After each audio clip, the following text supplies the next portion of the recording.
કારો થાય. કરવાનું મુખ્ય કારણ કે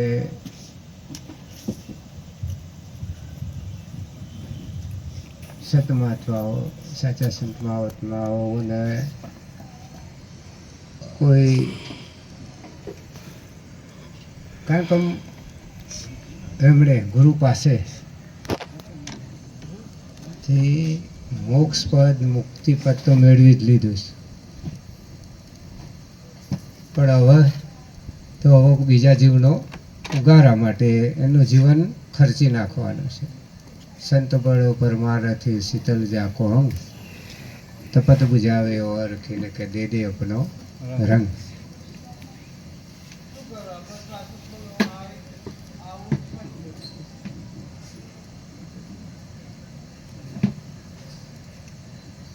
સદગુરુ તરફથી હમણાં ભાઈ સરસ ગાયું કે અમરવરની ચૂંદડી. સદગુરુ તરફથી તમને જે ચૂંદડી પ્રાપ્ત થાય એ ચૂંદડી ઓઢી પછી શું કરવાનું? તો એ ચૂંદડી ઓઢીને જગત સંતો સદગુરુની માન મર્યાદા મોભો જાળવીને, સંતોનો મોભો જાળવીને કે આ શું બોલવું તો આ ચૂંદડી શોભશે, નહીં તો આ ચૂંદડીનો કોઈ કશો અર્થ નહીં.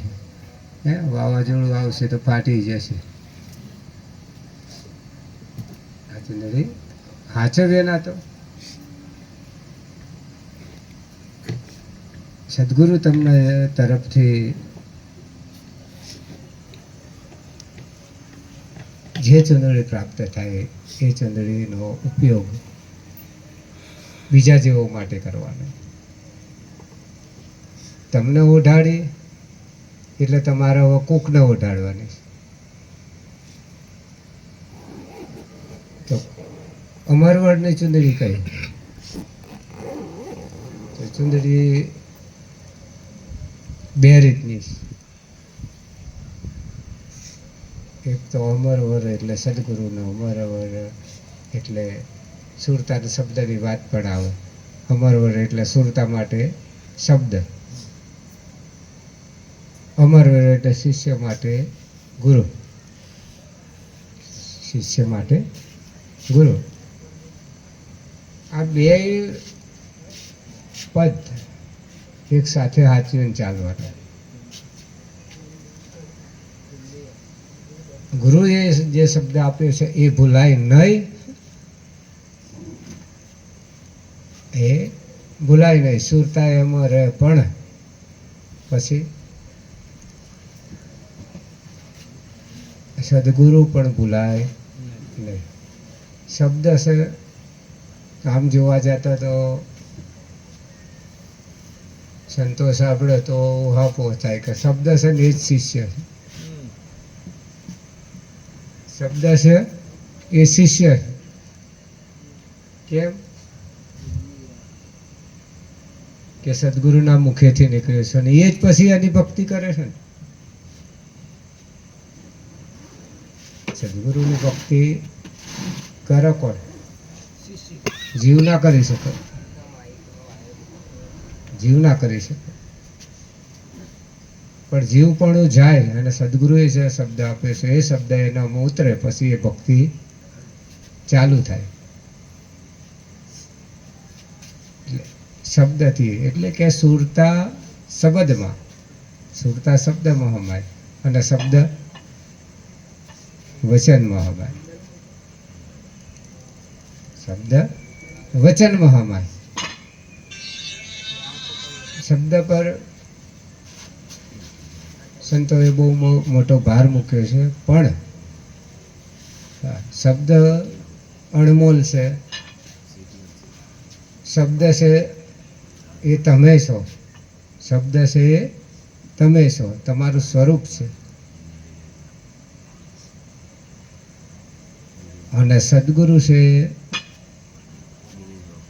દાતાર છે, શબ્દનો દાતાર સદગુરુ છે. આ શબ્દ મળે એમ નહીં ને સદગુરુ વગર. શબ્દનો દાતાર સદગુરુ.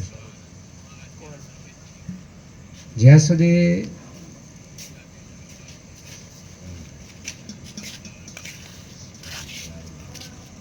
પહેલે દાતાર શિષ્ય ભયા,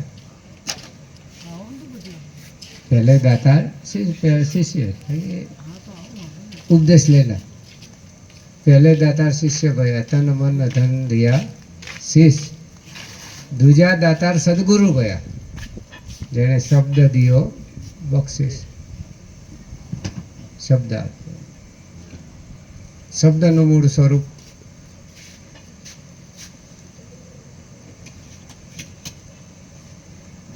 સદગુરુની નાભીમાં વસેલું છે. સદગુરુની નાભીમાં વસેલું છે. જ્યાં સુધી સદગુરુની નાભીમાંથી શબ્દ બહાર નહીં આવે ત્યાં સુધી ગમે તેવો દિગંબર હશે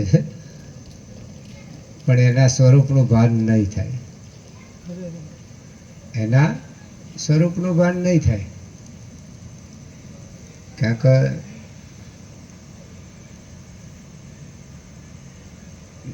મૃગની નાભીમાં જેમ કસ્તુરી હોય એમ સદગુરુની નાભીમાં કસ્તુરી છે.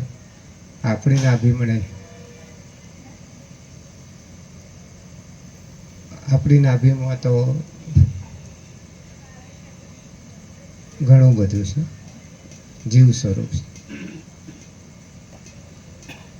આ જો દૂર થાય તો પેલો શબ્દ લાગુ પડે.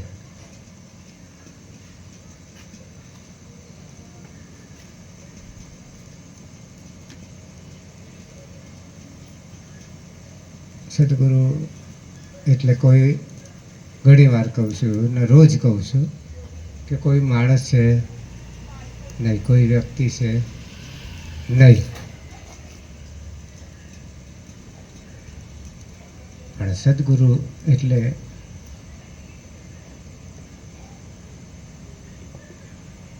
સત અને જે ગુરુ છે આ બે ભેગા થાય એનું સ્વરૂપ છે સદગુરુ. સત જેનામાં ના હોય, જે ગુરુમાં સત ના હોય, સત રહેણી ના હોય, સત રહેણી ના હોય, સત શબ્દ ના હોય, સત વસ્તુ ના હોય, સત ખાવાનું ના હોય, સત પીવાનું ના હોય તો એને સતગુરુ કહેવાય નહીં. સત એનામાં ભળવું જોઈએ. ગુરુનામાં સત ભળે ને તો સદગુરુ થાય. એટલે રામાપીર બાપા કહે છે કે સતિયા થઈને તમે સતમાં ખેલો. એકવાર સત તો થાવ પછી સતની વાતો થાય, સત્સંગની વાતો થાય.